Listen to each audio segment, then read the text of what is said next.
Lembro que eu fui mostrar esse vídeo para a Ana, ela falou, não tem uma coisa mais bonitinha, não. É um vídeo que começa com uma angústia muito grande, eles estavam presos em algum lugar, com uma privação grande. E existia comida, mas para que eles pudessem comer, eles teriam que utilizar daquelas colheres grandes. Você observa que cada um estava preocupado primeiro em suprir a sua própria necessidade.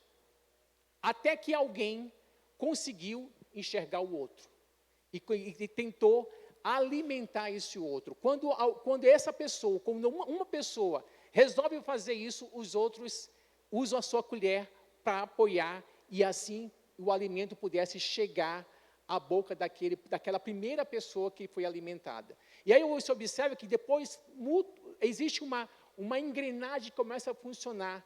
Cada um começa a enxergar o outro e começa a ver a necessidade de primeiro alimentar o outro. E aí você vê que eles ganham cor, eles ganham vitalidade, eles ganham vida, o cenário ganha vida. Fala assim para mim, quando eu enxergo o outro, a vida que está em mim emana para o outro, e a vida que está nele emana para mim. Uma das coisas que você precisa entender, que nós precisamos entender, que nós somos chamados para servir, porque há vida em servir.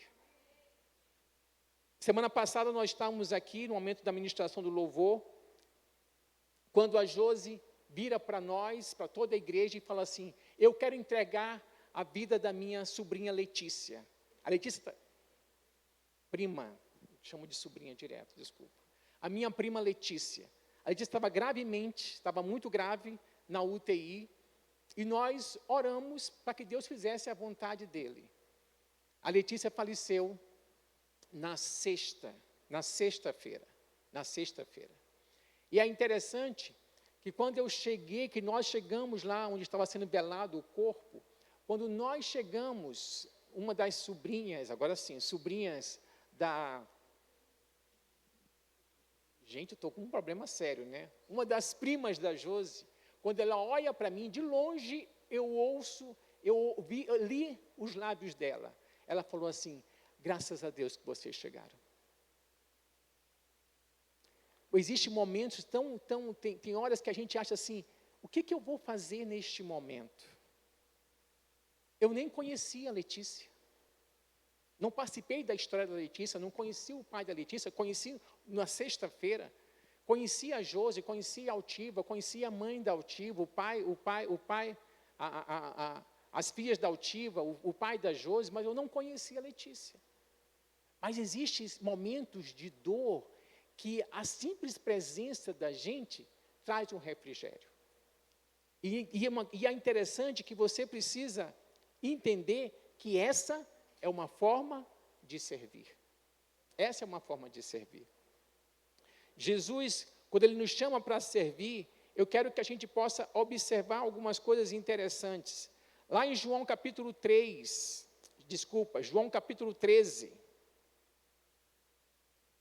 Jesus se colocando como exemplo de servo. Um pouco antes da festa da Páscoa, sabendo Jesus que havia chegado o tempo em que deixaria este mundo e iria para o Pai. Olha, vamos lá? Posso? Um pouco antes da festa da Páscoa, sabendo que Jesus, que havia chegado o tempo em que deixaria este mundo e iria para o Pai, tendo amado os seus que estavam no mundo, amou-os até o fim. Estava sendo servido o jantar, e o diabo já havia induzido Judas Iscariotes, filho de Simão, a trair Jesus. Jesus, sabendo que o Pai havia posto todas as coisas debaixo do seu poder, que viera de Deus e voltava para Deus, levantou-se da mesa, tirou a capa e colocou uma toalha em volta da cintura. Depois disso, derramou água em uma bacia e começou a lavar os pés dos seus discípulos, enxugando-os com a toalha que estava na cintura. Então chegou até Simão Pedro, que lhe disse, Senhor, vais lavar os meus pés? Jesus respondeu, você não compreende agora o que estou fazendo, mais tarde, porém, entenderá. Pedro disse, nunca lavarás os meus pés. Jesus respondeu, Se eu não os lavar, você não tem parte comigo. Simão Pedro respondeu, então, Senhor, não apenas os pés, mas também as mãos e a cabeça. João era dramático, né? João era dramático. Jesus respondeu, quem já se banhou precisa apenas lavar os pés. Todo o corpo está limpo. Vocês estão limpos, mas nem todos. Jesus sabia quem iria traí-lo, por isso disse, nem todos estavam limpos. Quando terminou de lavar-lhes os pés, Jesus vestiu a capa e voltou ao seu lugar, então perguntou, entendem o que eu fiz a vocês? Vocês me chamam mestre, o Senhor, e com razão, pois eu o sou. Pois bem, se eu, sendo o Senhor e mestre de vocês, lavei os pés de vocês, então vocês também devem lavar os pés, calma gente. Então vocês devem lavar os pés uns dos outros. Eu dei o exemplo para que, como eu fiz, também o façam. Fala assim para o seu irmão, eu sou seu servo. Uma das coisas importantes que nós precisamos nos colocar é nessa posição. Jesus nos chamou para servir e ele se colocou como exemplo a partir do momento que ele coloca a sua toalha, coloca uma bacia nas mãos para lavar os pés dos discípulos. Jesus estava assumindo uma posição de escravo, porque quem lavava os pés das pessoas eram os escravos. E naquela posição que Jesus se colocou, uma posição de escravo. E uma coisa que nós precisamos entender, uma igreja que serve, ela cai na simpatia do povo. Nós temos uma vizinha aqui próximo, e por duas situações que eu vivenciei com ela, para mim me chamou a atenção. Pelas mídias sociais você sabe de quem é o aniversário da semana, né? O daquele dia. E coincidiu de eu estar aqui um dia que era aniversário dela. Eu tinha que ir ao centro, aí eu passei pela casa dela, chamei, e eu falei assim, deixa eu dar um abraço em você, pelo seu aniversário. Aí ela veio e olhou para mim e falou assim, o senhor não sabe como foi importante o senhor me dar esse abraço. Orei por ela, ali na porta, e saí. No dia 31, na virada de ano, depois da meia-noite, eu resolvi, vou ali dar um abraço na vizinha. E novamente, ela estava sozinha, e ela falou, o senhor não sabe novamente como foi importante esse abraço. Deixa eu falar uma coisa para você. Deixa que o Espírito Santo mova você. Existem momentos que as pessoas não estão precisando de muitas coisas. Elas estão precisando de atenção, elas estão precisando de um abraço. Elas estão precisando que você seja o abraço que ela precisa, que você seja a voz, seja o ouvido que ela necessita. Jesus, em situações muito importantes, ele se colocava na posição de servo. E eu falei para você ainda há pouco que uma igreja que serve, ela cai na simpatia do povo. Lá em Atos 2, de 41 a 47, diz assim, os que aceitaram a mensagem foram batizados. Naquele dia houve um acréscimo ao número de seguidores de aproximadamente 3.000 pessoas. Eles se dedicavam ao ensino dos apóstolos e à comunhão, ao partir do pão e às orações. Todos estavam cheios de temor e muitas maravilhas e sinais eram feitas pelos apóstolos. Os que criam mantinham-se unidos e tinham tudo em comum. Vendiam suas propriedades e bens e distribuíam conforme a necessidade de cada um. Todos os dias continuavam a reunir-se no pátio do templo. Partiam o pão em casa e juntos participavam das refeições com alegria e sinceridade do coração, louvando a Deus e tendo a simpatia de todo o povo. O Senhor lhe acrescentava diariamente os que iam sendo salvos. Uma igreja que serve é uma igreja que cai na simpatia do povo. É uma igreja que atrai as pessoas. Que Deus possa nos levar a viver desse princípio, a viver o princípio de servo. Posso ouvir o seu amém? Servir é reconhecer que o outro é mais importante que eu. Por isso que às vezes servir é tão difícil. Porque às vezes nós somos chamados para servir aquelas pessoas que nós não simpatizamos. Servir a quem nós simpatizamos é fácil. Agora, quando Deus nos manda fazer alguma coisa por alguém que não é simpático,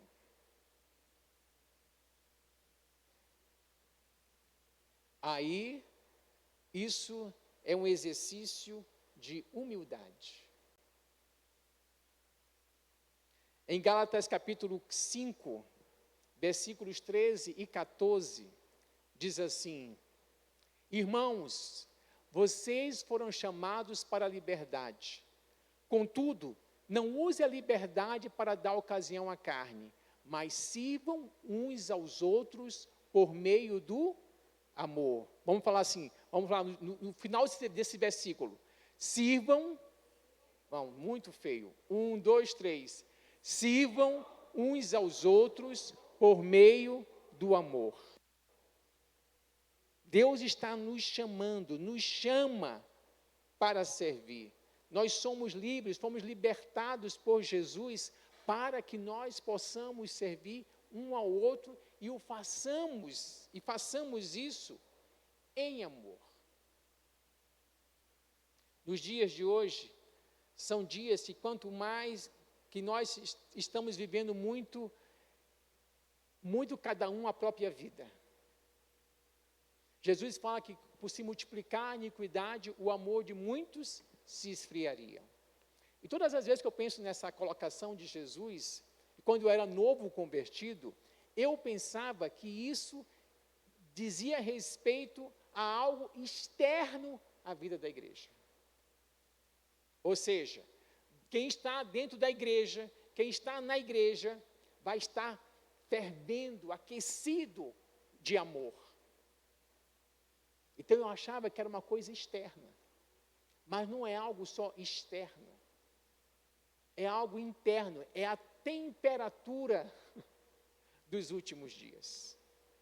A temperatura dos últimos dias é que o amor de muitos vai se esfriar. Quando nós vemos alguma situação na rua, nós fazemos tudo para não nos envolvermos. Você já socorreu algum acidentado? Você sabe as implicações que trazem isso? Quando você socorre uma pessoa que foi atropelada e você é testemunha do atropelamento, além de socorrer aquela pessoa, você vai estar inserido numa situação de prestar esclarecimento da situação. Para que eu vou trazer esse problema para mim? É melhor fazer de conta que eu não vi. Alguém vai enxergar a necessidade dessa pessoa.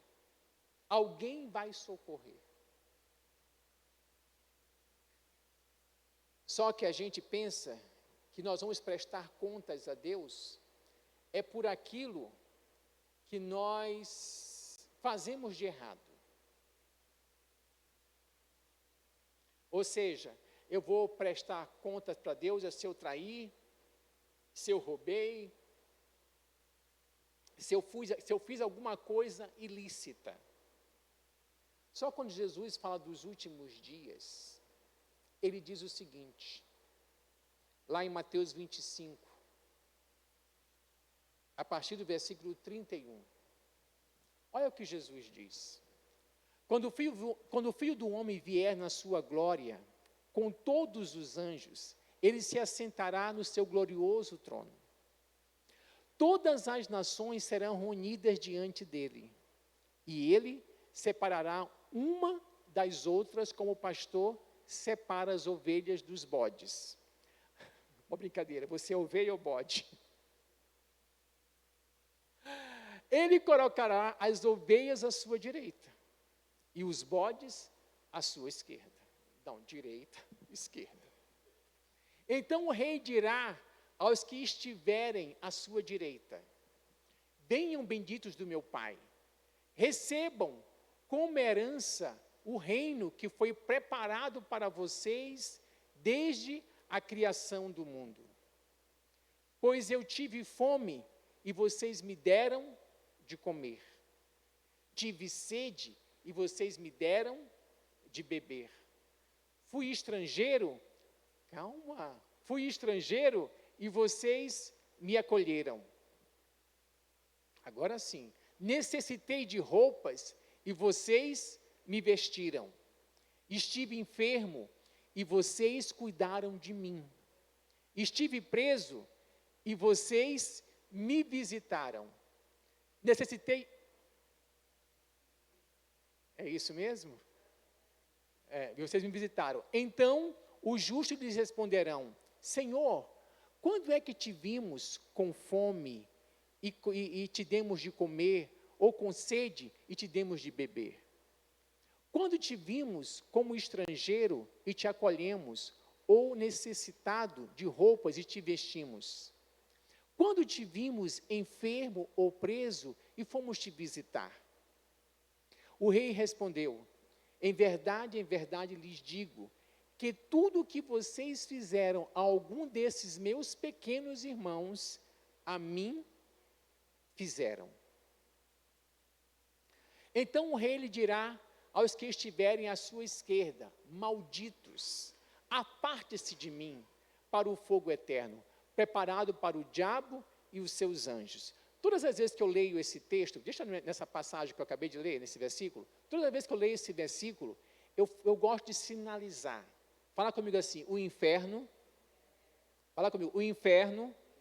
não foi feito para o homem.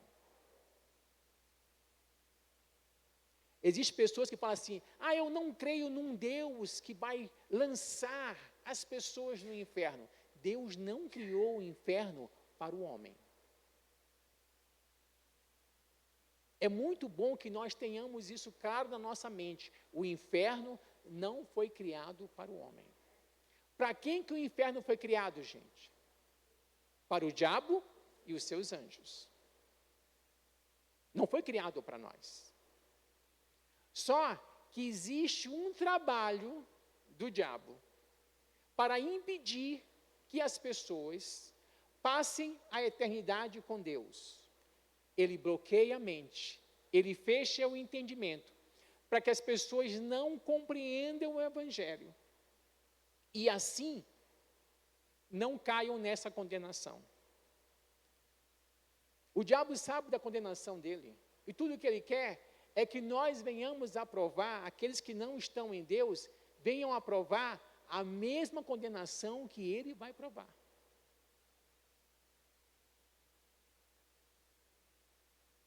Então, Jesus fala: malditos, aparte-se de mim para o fogo eterno, preparado para o diabo e os seus anjos. Próximo. Pois eu tive fome e vocês me deram de comer. Não me deram de comer. Tive sede e vocês não me deram de beber. Fui estrangeiro e vocês não me acolheram. Necessitei de roupas e vocês não me vestiram. Estive enfermo e preso e vocês não me visitaram. Fui estrangeiro, agora sim, não me visitaram. Próximo. Eles também responderam: Senhor, quando te vimos com fome, com sede, estrangeiro, necessitado de roupas, enfermo ou preso, e não te servimos? Ele responderá: em verdade lhes digo, que tudo que vocês não fizeram a algum desses pequeninos, também não fizeram a mim. Uma coisa que é importante que nós tenhamos na mente e no coração. Oi. Tá. Então estes irão para o castigo eterno, mas os justos para a vida eterna. Obrigado, Gabriel. Uma das coisas que nós temos que ter na mente e no coração: nós fomos chamados para servir. Nós fomos chamados para ser a resposta de alguém. Você foi chamado para ser a resposta de alguém. Elias, ele não foi a resposta de todas as viúvas de Sarepta. Ele foi a resposta de uma viúva.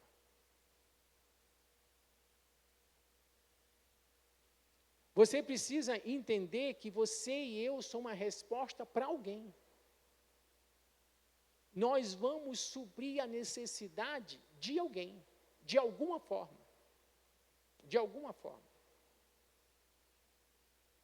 E nós vamos prestar contas por isso.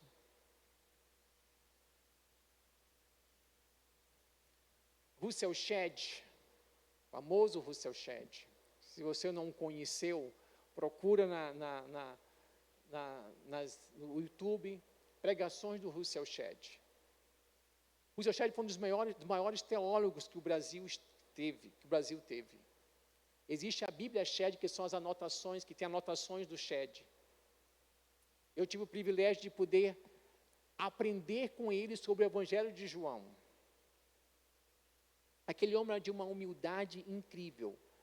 Todas as pessoas, qualquer pessoa que chegasse próximo dele para perguntar alguma coisa, ele tinha a humildade, a simplicidade de poder esclarecer. E eu lembro que ele compartilhou de uma igreja que tinha na sua agenda o dia de servir a comunidade local. Então, o que eles faziam? A igreja ia na vizinhança, falando de uma igreja americana, ia na vizinhança e verificava que ali a grama estava alta. E eles perguntavam: podemos cortar a sua grama? Mas quanto eu vou pagar por isso? Nada. Sim, pode cortar. Então eles procuravam meios de poder servir aquela comunidade. Aí eu pergunto para você, uma igreja dessa, ela é ou não notada pela comunidade? Então uma coisa que nós precisamos pensar é: quais são as maneiras que eu tenho de servir? Quais são as maneiras que eu tenho, por exemplo, nós estamos fazendo uma cantina para levantarmos recursos para a nossa reforma.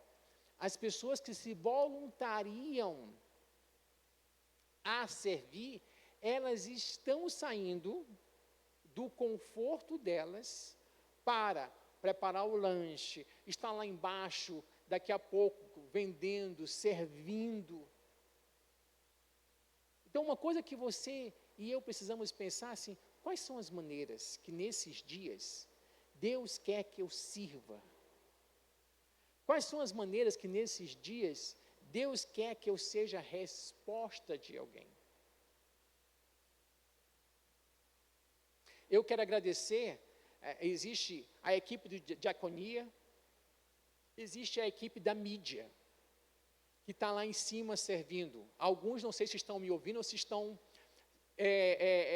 fazendo alguma outra coisa, mas eles estão ali. Existe alguém no som, existe alguém no computador para colocar as passagens bíblicas, existe alguém no computador trabalhando na transmissão. Sem eles, nós não tínhamos transmissão. Aí existe o pessoal do louvor, o pastor Rodolfo, a Josi, o Diogo, o Guilherme, alguns que ajudam no louvor, todo domingo ou nos sábados. Sem esses irmãos, não seria possível. Não seria possível. Então eu quero que você possa pensar que o seu desempenho de servo na vida da igreja e na vida das pessoas que Deus coloca você no dia a dia, ela é abençoador. É a maneira que você tem de poder transmitir para essas pessoas o amor de Deus. É a maneira que você tem de poder contribuir com o corpo de Cristo.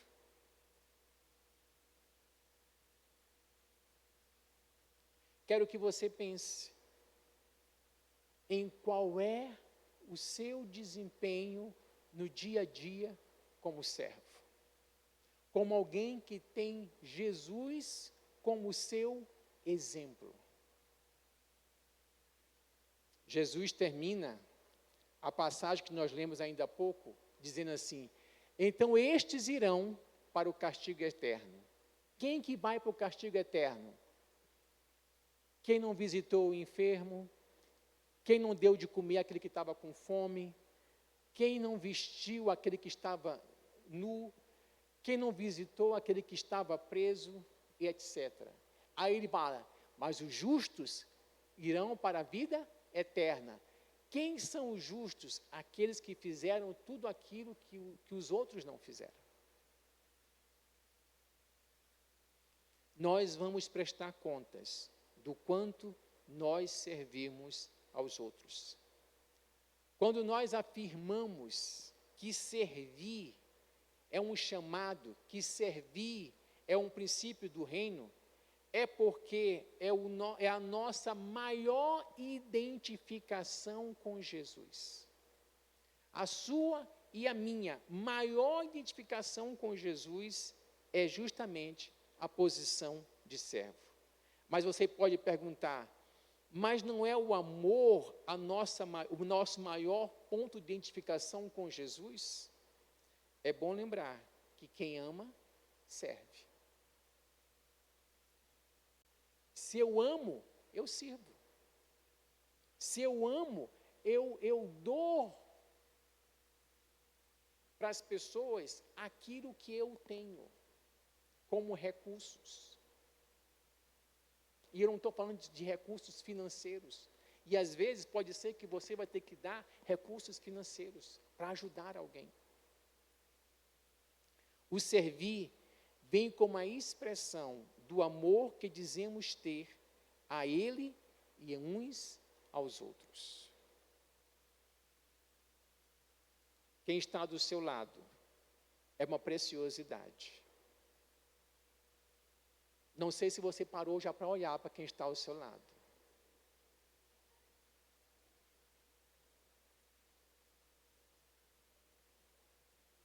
Quem está ao seu lado é a menina dos olhos de Deus.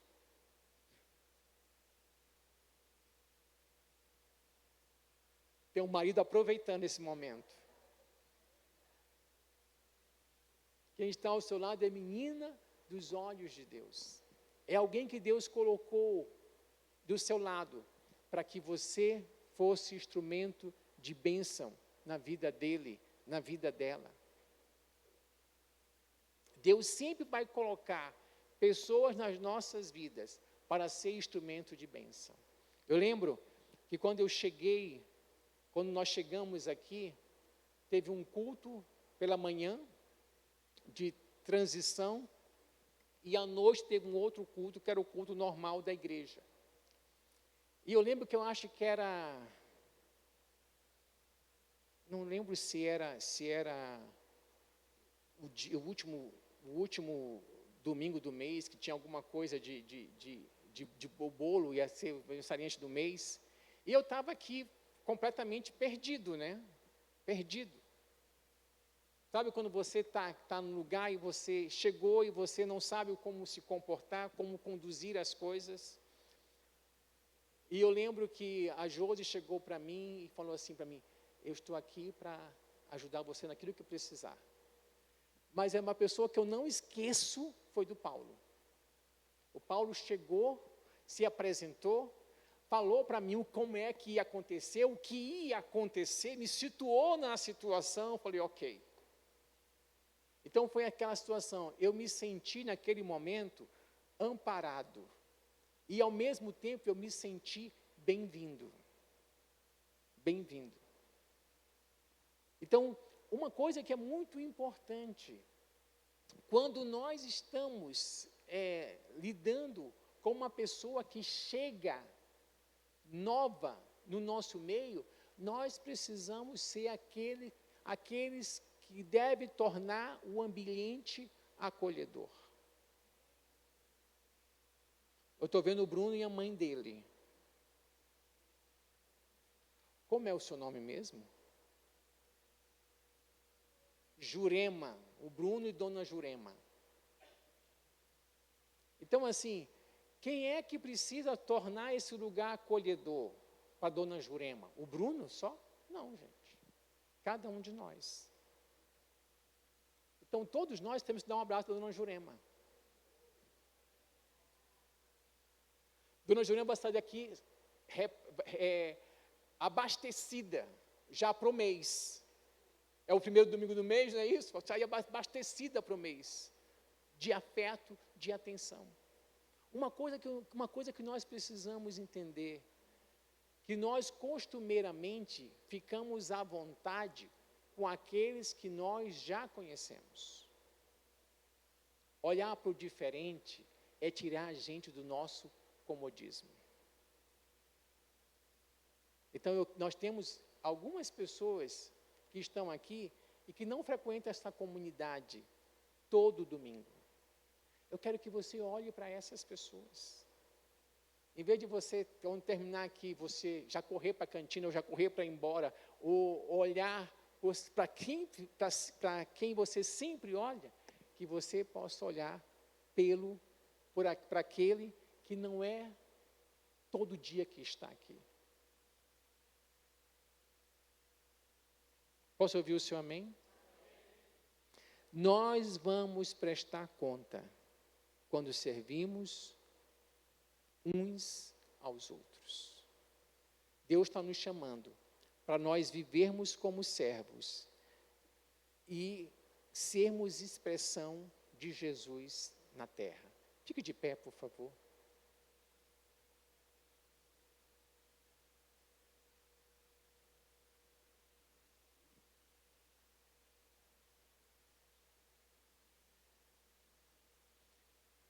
Eu gostaria que nós fizéssemos um reboliço santo nesse lugar. Eu gostaria que você pudesse ir até alguém que você não vê todos os dias aqui. Diga para ele, diga para ela, seja bem-vinda. Sabe, quero que você faça um reboliço santo. Sabe, seja bem-vindo. Isso, sai do seu lugar, dá um abraço nessa pessoa, diga para ele, diga para ela, seja bem-vindo. O desejo do nosso coração é que você